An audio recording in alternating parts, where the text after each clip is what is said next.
Nevertheless, certainly 3 good talks to come up. 2 scientific ones and one that will be, well, we'll explain a little more later on. But the next one, in some sense, is really nice to have, and actually, clearly, when you have a kind of a talk about a thematic problem like networks, it's and you can do estimation on it.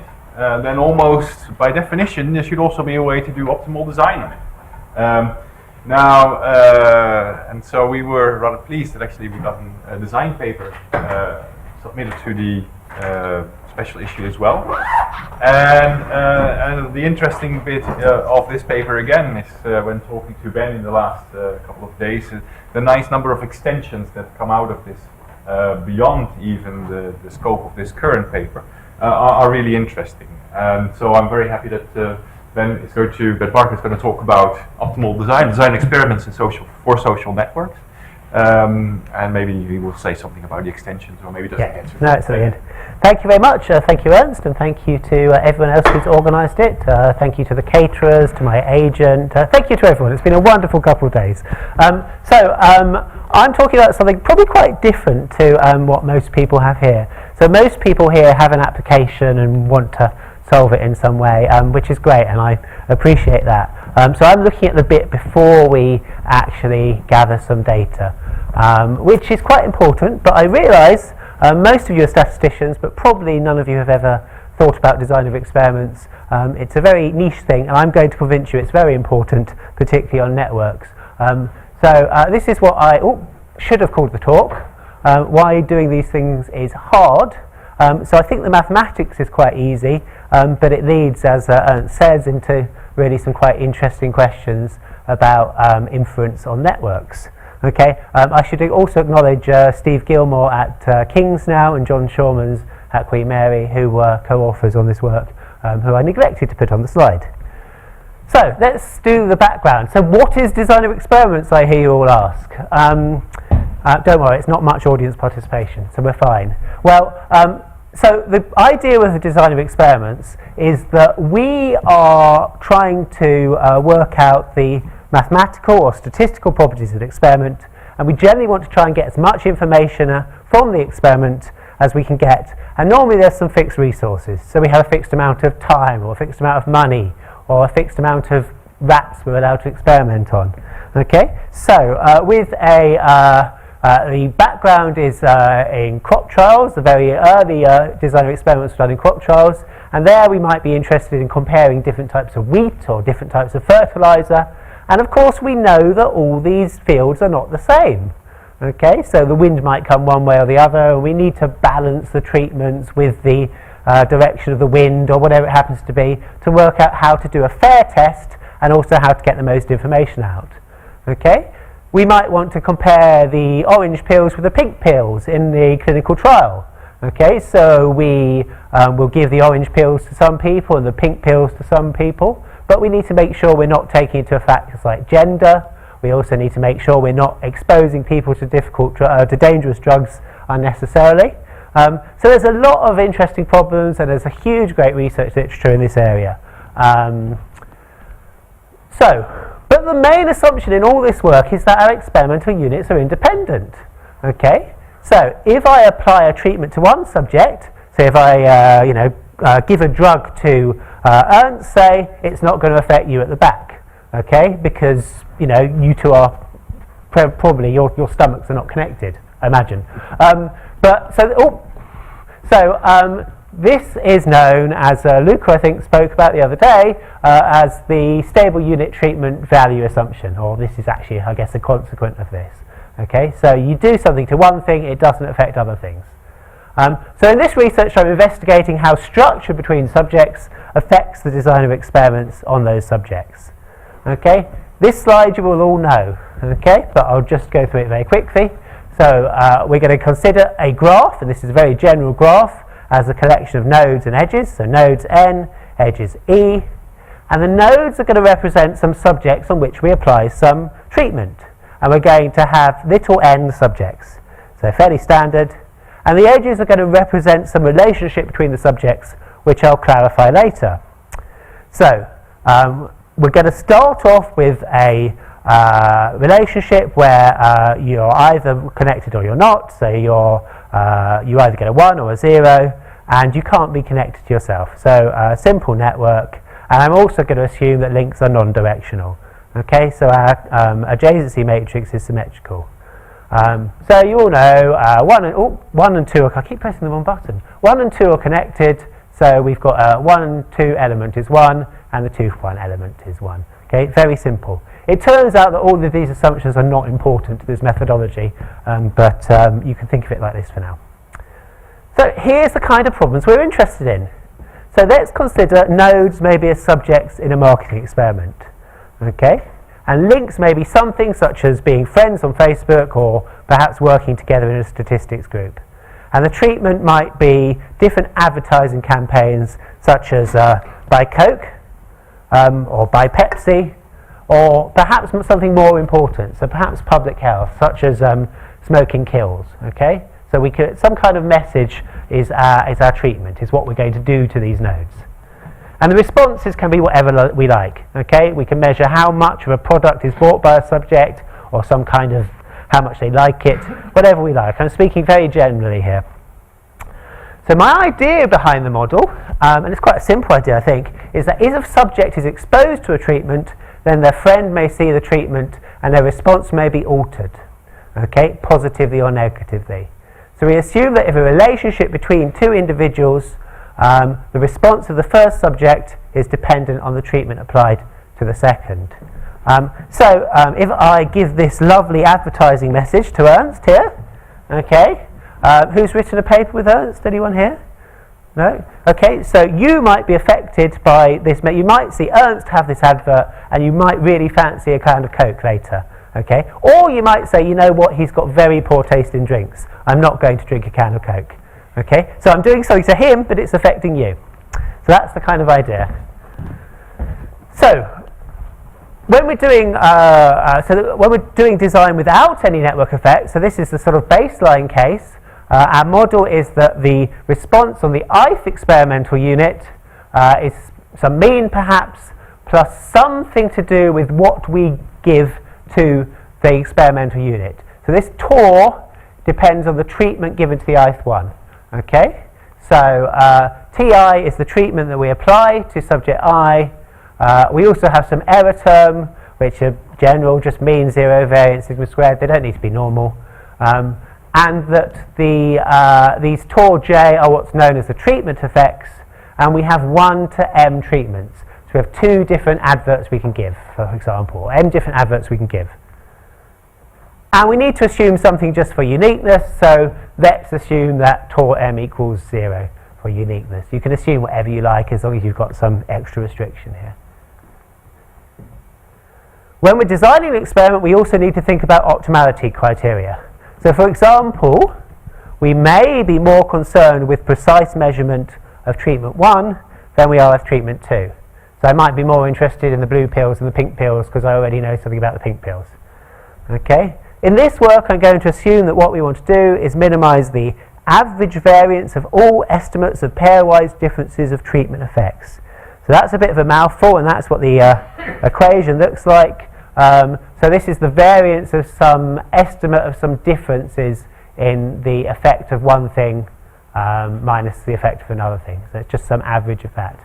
Okay, don't worry too much about it. It's just some criterion, and this is what we call A optimality for estimating difference in treatment effects. So let's say we've got 2 treatments. So we've got the Coke treatment, and we've also got the Diet Coke treatment as well. So if I want to find out which is more effective, Coke or Diet Coke, if I was running an intervention, so running an experiment with you guys, what would be the correct thing to do to work out whether Coke was more effective than Diet Coke? Well, we all learnt this in our school science. Okay, so I'd give half of you Coke at random, and I'd give half of you Diet Coke at random. And we all learnt about this sort of fair test thing. And it turns out mathematically, the reason we do that is because that maximizes our A optimality criteria, or whatever criteria you want to use. Okay, but the point is that balanced design is better, equal number. So the idea in this work is that if I apply a treatment J to a subject, there's going to be a network effect of gamma J to all neighbours of that subject. Okay, so if I apply treatment 1 to this subject, okay, there will be a network effect going down the network to this guy as well, okay, as well as what he gets from his own treatment. Okay, so treatment subject 2 is going to get his own effect plus something to do with what we give to this guy, and this guy. Okay, the direct effect is not necessarily the same as the treatment effect. So the effect of me giving Ernst a Coke is not necessarily the same as the network effect that you get from seeing him with a Coke. Might be the same, but it doesn't matter. So we're introducing a very simple model, the linear network effect model, and it's a sort of natural extension to the basic linear model. So now the response for the ith guy is some mean plus treatment effect for what he gets directly plus the sum of all the network effects of all his friends, or the treatment given to all his friends. Okay, and this is the same as before. Tk is the treatment we give to a particular subject, and now this gamma j is this network effect, which is the change in behaviour on a subject due to giving a connecting subject a particular treatment. Okay, so this is the change due to something that your neighbour's got. And of course I might be interested in measuring these things themselves. So I could come up with some optimality criteria to look at these network effects as well. So it's a relatively simple definition. The algebra is not that important, but think of that there's these network effects which we wish to measure, and we wish to measure as well as we can. So it's easiest to do this by some example.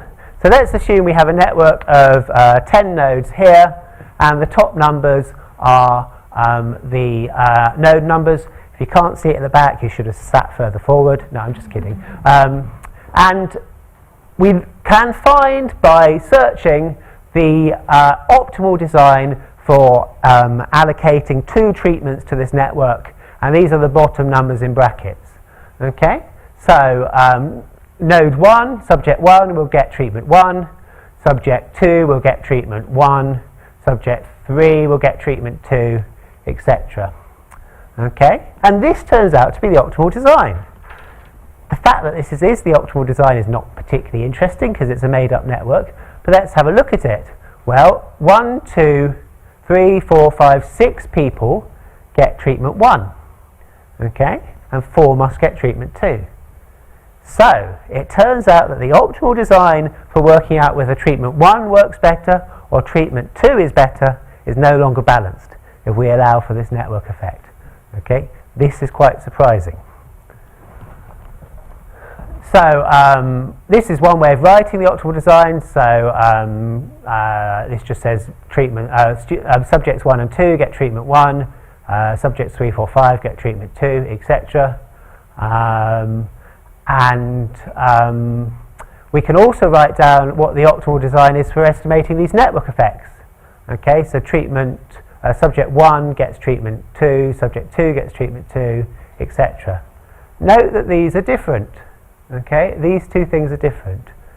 So if we want to estimate the direct effects of the treatment, we have to do it differently to if we want to estimate the network effects. And actually this is a fairly standard feature of optimal design. So if you want to find out one thing, you do differently from if you want to find out another thing. But the optimal design for estimating the treatment effects is not balanced, and this is quite unusual. So, does this matter? Okay, is it important? It might be just that, well, if I do 6 instead of 6 and 4 instead of 5 and 5, I get a little bit of difference. But in practice, does it matter? Well, let's assume that our linear network effect model is true. So things do propagate via network, but we neglect it when we do the design. So what would we do? Well, we'd incorrectly just say, well, everyone's the same, we'll give half of them one treatment and half of them another treatment.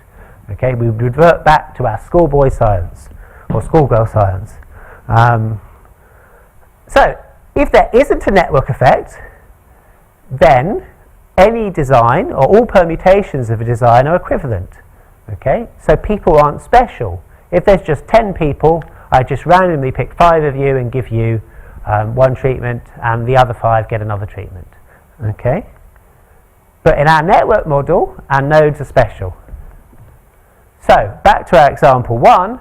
Well, this was the optimal design, and it turns out that our optimal criteria value, so this is our average variance, is 0.418.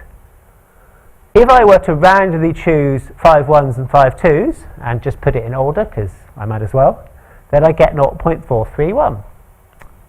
And we can write down the efficiency of this as 1 over the other, and the efficiency of the bad design is 97%. Okay, so I'm throwing away 3% of my information, and basically for every 100 experiments I do, I might as well not have done 3 of them. That's kind of a way to think about that. Well, that doesn't seem so bad. 97% we can live with, but let's see what we do if we take some more general networks as opposed to just a sort of toy network. So what I did was I generated 20 Erdős-Renyi random networks of, I think, size 12, and each of these box plots represents a network. I then pretended that we had ignored the network effect and looked at all balanced designs. So these represents all designs on network 1, and the y-axis is their efficiency. Okay, so we can see from this chart that the average or the median efficiency is about 70% for each network. Okay, but it varies immensely. So if we ignore the network effect, we might get lucky. We might get a very efficient design and it won't have mattered, but we might end up with only 10% efficiency. Okay, and this is on a sort of a relatively small network. So we're taking a chance, and we're almost always throwing away information, and quite a lot of information, by not taking into account the network effect. Okay, what about the bias? Well, we can show that if we wrongly assumed there was no network effect, when in fact it existed, then for this incorrect design, this is the bias for this first example. Okay, obviously this depends on the real parameters. This depends on the real parameters which we try to estimate. But the point is, if either of these network parameters are large, then we end up with very biased results.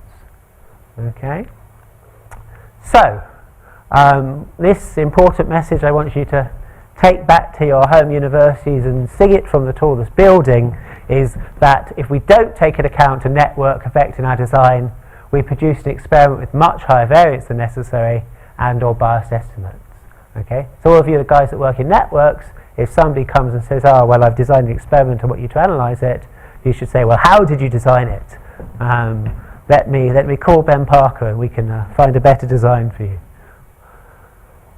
So quite a lot of the paper relies around a few examples, and I want to show that this method is fairly general and applies to an awful lot of stuff. So this is the sort of the motivating example, if you like. We want to design an experiment for a social network, and we want to test a new type of advertisement. Okay, so we send some people an amusing video advert for a type of soft drink, which is treatment 1, and some are shown another advert, which is treatment 2. One of them might have puppies in. I think that seems to work on the internet. I don't know. And then we'll follow up with a survey and find out how much of soft drink each of the 20 people buy in the following week. So we're interested in how effective the advert is, but also how effective the advert is at being conveyed to the friends of the people. And this is exactly what advertisers want to do. They want to find out which advert has a viral effect before they pay for it to be promoted to perhaps thousands of people. Okay, so they choose a network where they know the connectivity structure, so Twitter, for example, And again, turns out to be the optimal design. Okay, so the top numbers now are the optimal design for the subject effects, the bottom numbers are the optimal designs for the network effects.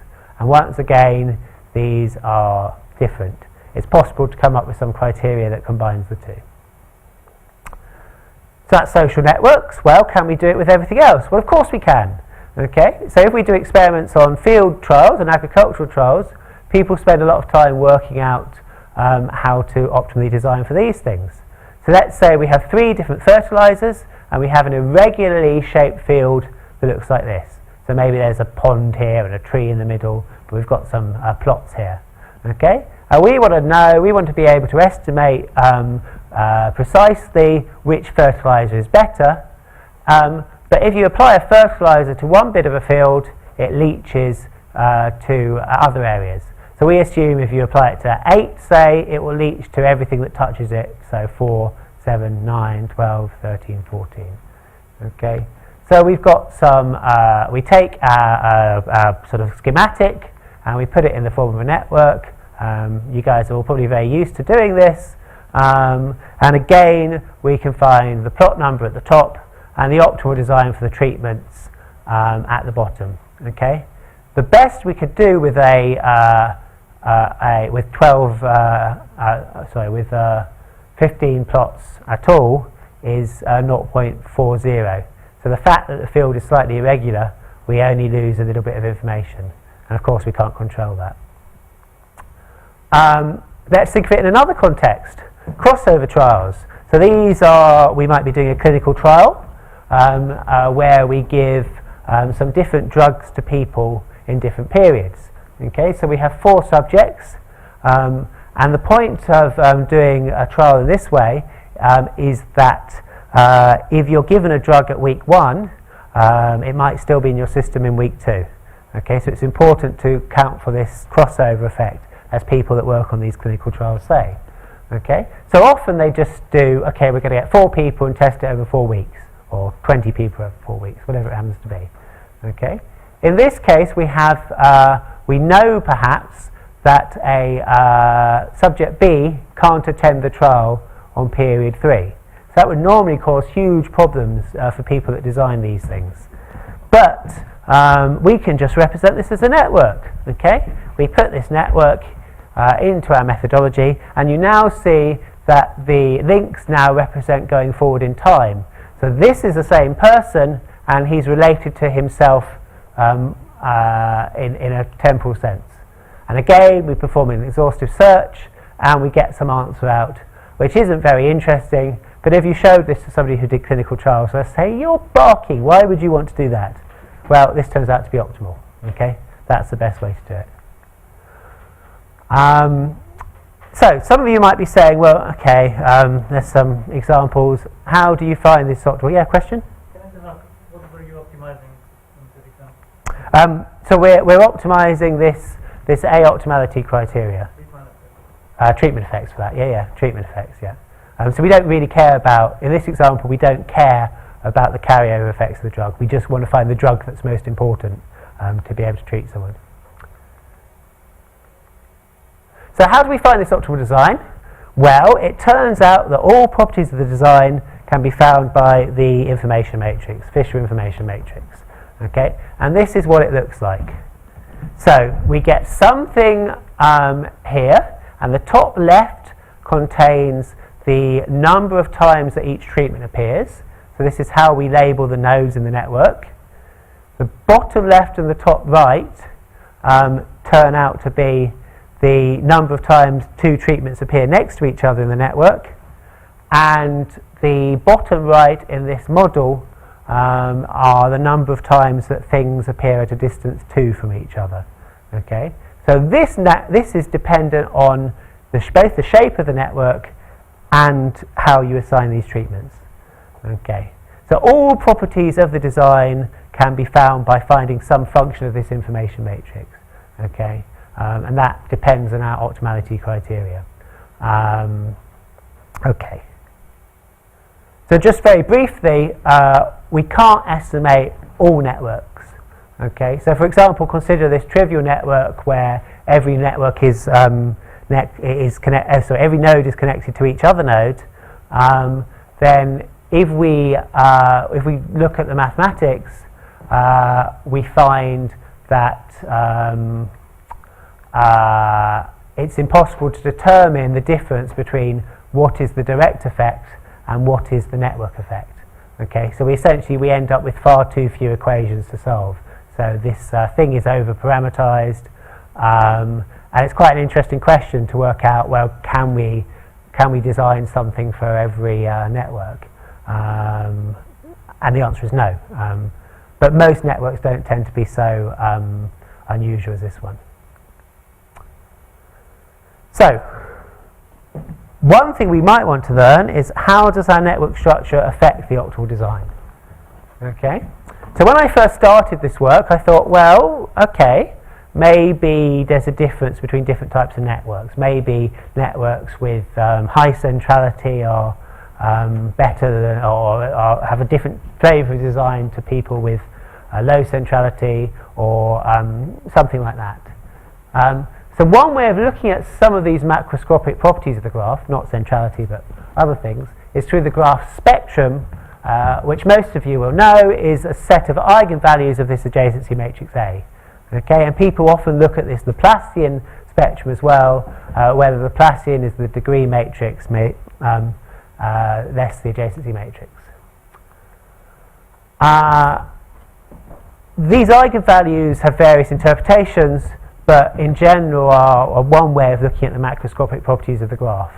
Okay, so for example, the second smallest eigenvalue of the Laplacian matrix is the algebraic connectivity of the network. So it gives us some measure of how densely connected the graph is. So I thought, well, if we know these properties, we can find a design quite easily. Okay, well, here are two graphs which have the same spectrum and that are very different. Okay, so are the designs going to be the same? Well, actually no. So for this first one, there are 16 possible designs we could add to this network, of which 8 turn out to be optimal and 8 are not optimal. And actually with 8 of the designs we can't estimate anything at all. For the second graph, we've got no hope of estimating anything at all.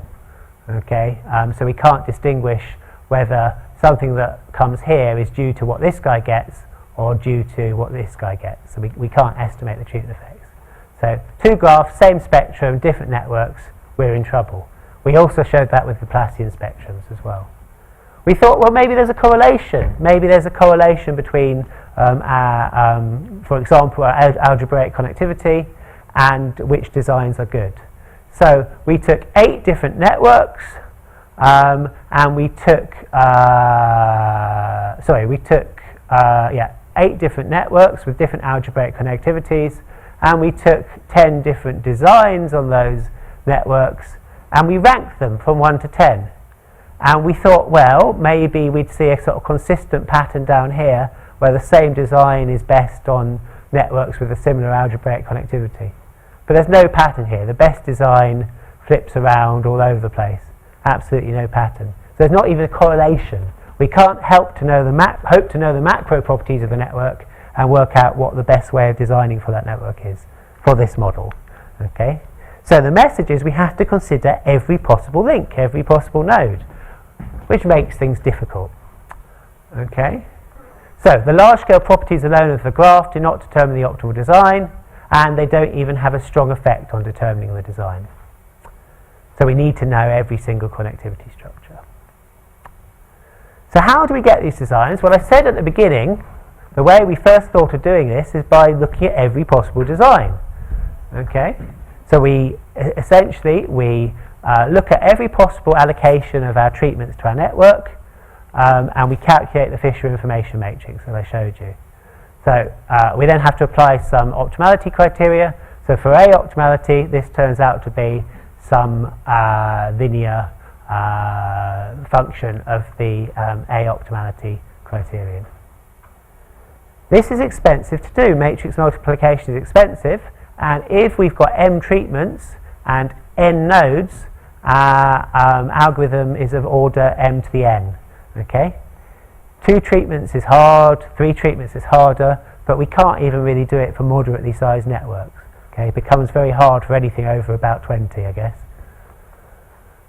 We looked at some other algorithms which are common in designing experiments. So exchange-like algorithms where we basically randomly swap nodes, but they're not very good. They don't perform better than a random search. We also said, well, can we regard this as a traditional optimization problem? So we write down some objective function and we look at the, look at the Laplacian or whatever we want to do and try and find it. But networks don't seem to work very well with that. If you know some ways, please do come and help me. But we did notice there's two ways we can reduce the design space, and this is something we're starting to work on at the moment. Well, the easy way is that we're only interested in the difference between networks. So we don't care whether, there's no distinction between Coke and Pepsi. We just want to know the difference between them for our design. Okay? So we can relabel our treatments. So for example, this allocation is equivalent to this allocation. So we can actually reorder any design, so we only evaluate designs in some kind of canonical order where 1 always comes before 2, always comes before 3, for the first label at least. More interestingly, we can look at symmetry of graphs. So suppose we have a network that looks like this. Okay? We know that if we apply a sub-design here and a sub-design here, it's the same as applying them in the other order. Okay? So we only need to do it once. We only need to consider one set of designs. So if I can identify for any network anything where we have these exchangeable sets, then that makes everything a lot easier and we reduce our design space immensely. And actually this is known as, these things are known as automorphisms. Okay? And it's a relabeling or permutation of n such that edges are preserved. So this is, finding these things is known as the graph automorphism problem. Now unfortunately it's not known whether this is NP complete or not. Well, I think towards the end of last year someone's found an algorithm where you can do it in quite a long period of time. Do you have a question? Or? No, I was wondering just don't you have to do something to account for the fact that they are connected with the rest of the graph, or is there make a difference? In this case I don't think so, no. Because if you've got a treatment here and a treatment here, it doesn't matter which order they're in because they're still going to affect this one in the same way. Yes, so there's different types of automorphism, but for us I think the diagram is probably okay.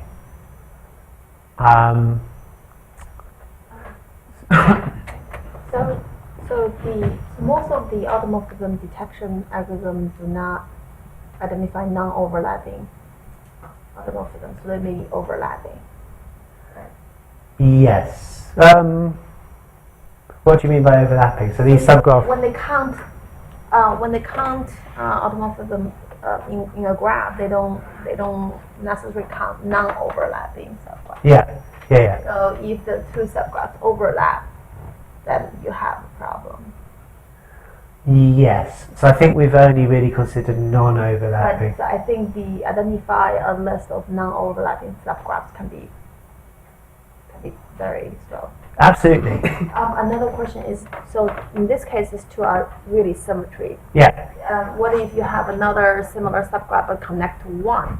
So the one will create, that one will create a different scenario because these two are closer to each other because they share a node 4. And if another one is further away, so it's not really exchangeable, or are they exchangeable? Yeah. So this is not easy. Okay, to solve this problem is really not easy. So the point is that we are in the process of trying to find some algorithm which simplifies things. Okay, even if we can find some subgraphs, we reduce the state space immensely. So can I hope to do this exactly for all graphs? Probably not. But you sound like you know a lot more about it than me. So maybe we'll talk later. This is a hard problem. Okay. So it's hard computationally, and it's hard to work out what you want to do for this example. But this is the idea we've had anyway. So this is really my PhD student came up with this. So imagine we have a network that looks like this. Okay, so we've got a central spline here, or central spine here rather, which has a load of symmetry groups around it. Okay, so these nodes are all equivalent. These two are equivalent to these two. Okay, so these are automorphisms. These are exchangeable. What we believe, what we conjecture, is that if we cut off all the symmetry groups and we find an optimal design on the remaining network, so the white bit, which we're calling the skeleton, and then apply a design, or try to find a design on the remaining bits, then that design seems to be optimal for our subject effects.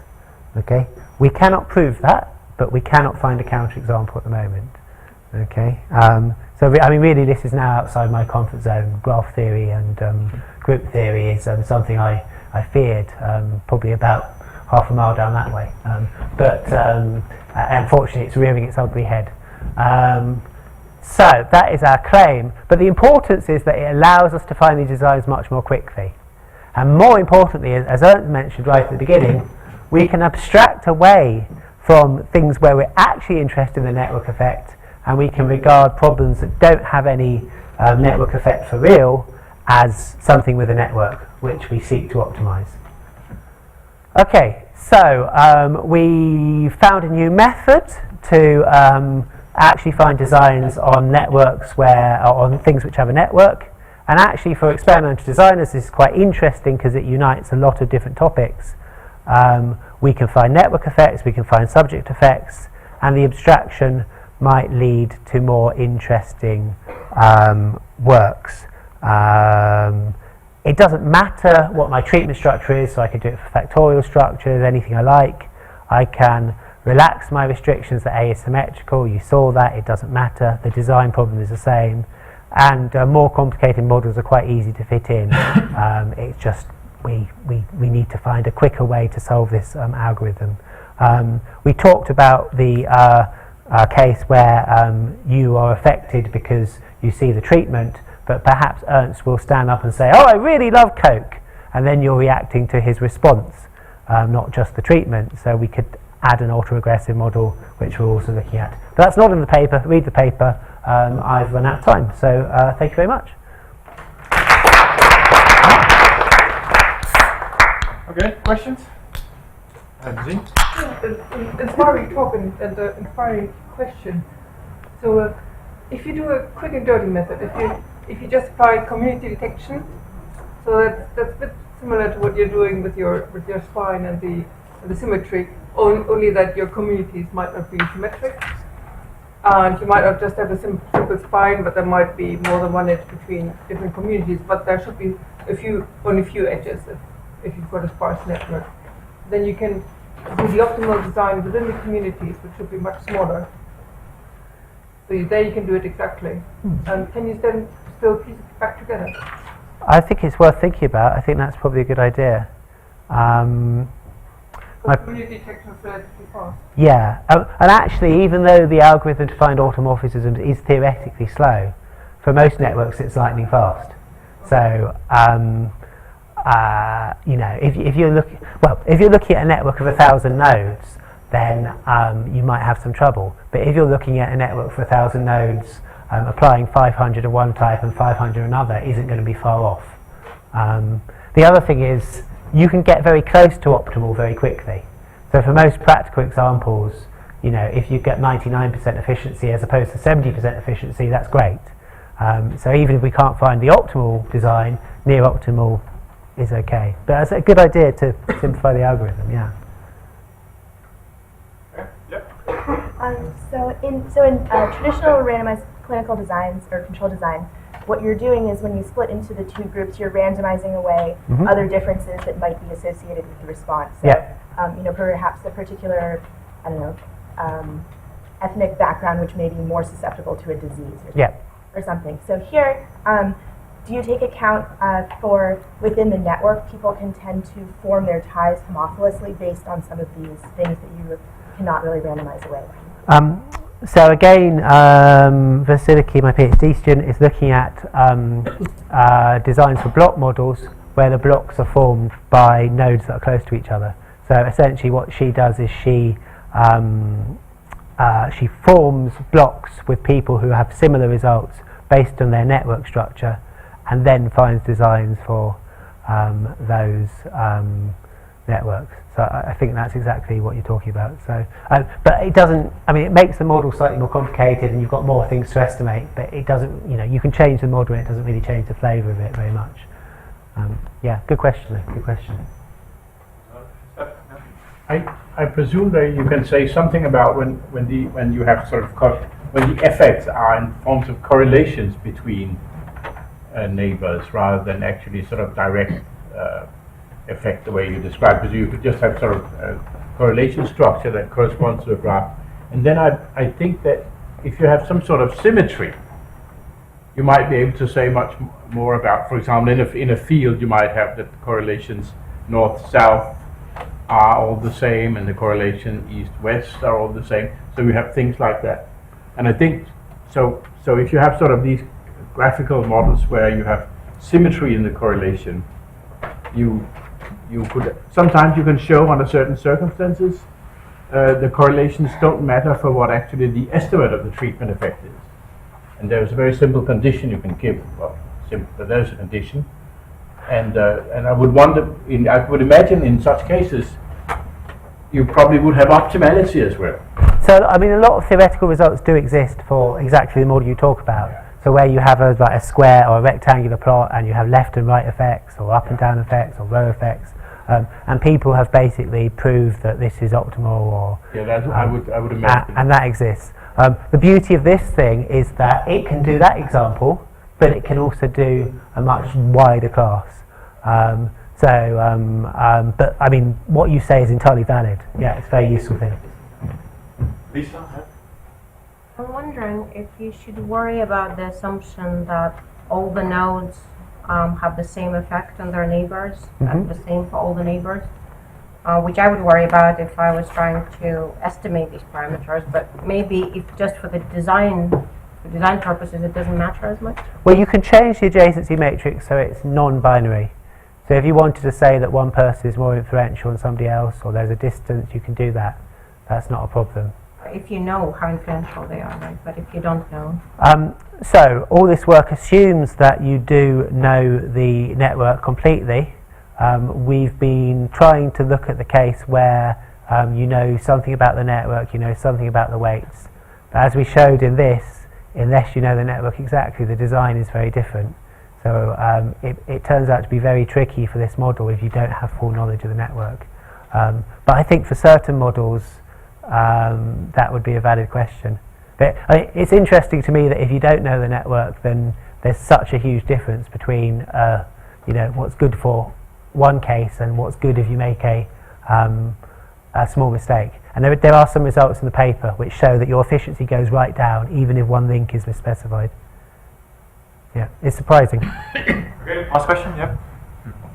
So, presumably for these advertising campaigns, you want to decide which ad you're going to show across the network, right? So it could be that the network, or could it be that the network you're using for training is very different somehow than the network you're going to test on, and so it could be that one looks better on average. Maybe you train on a weakly connected network, and then you dump it on a very highly connected network. And so it could be that the one that's best for the network you're actually going to deploy it on is not the one that's best when you estimate a treatment effect in a different network. And because, sorry, I know it's a long-winded question, but because you know the network you want to deploy it on, you could do transductive learning and say, for your criteria, I want to estimate the best advertising campaign for this network that I'm going to deploy it on, right? So I mean, you're right, but we've assumed that the treatment effect and the subject effect is independent of the network. Okay, so that subject effect is fixed. So if you do it on a small network, it's going to be the same on the big network. Okay, we haven't looked at the case where the strength of your network effect is dependent on the size of the network, for example, or how many friends you have. Those are all reasonable things you could do. When you decide which advertisement to give, you sort of average over the big network what the effect would be overall accounting for the connections that are there. No, so I give 2 adverts to people in this room, and I say, well, this one's better, and I assume it's going to be the same in the real world. Okay, so suppose you had completely independent, you just had isolated nodes in your training set. Yeah. So you weren't able to see very strongly what the connections were. So when I drink a Coke, you want to drink a Coke. But then you go to a network that's completely connected. Yeah. And so these individual effects are very weak for one treatment, but they're very strong in terms of their indirect effects, right? So when you look at the training network, the indirect effects are very weak, but they pile up in a very connected network. And so the best thing on the connected network is not the same as the best thing on an unconnected network, right? So we're optimizing in the test experiment. We're optimizing the information about the effects. We're not trying to maximize the effect. So for an advertising campaign, you absolutely want to maximize the effect. So these are 2 different situations. But I mean, it's a very interesting idea, and clearly that's what you do in practice. So I'd certainly be happy to talk to you afterwards. Okay, well, let's thank Ben again. Thanks. Right.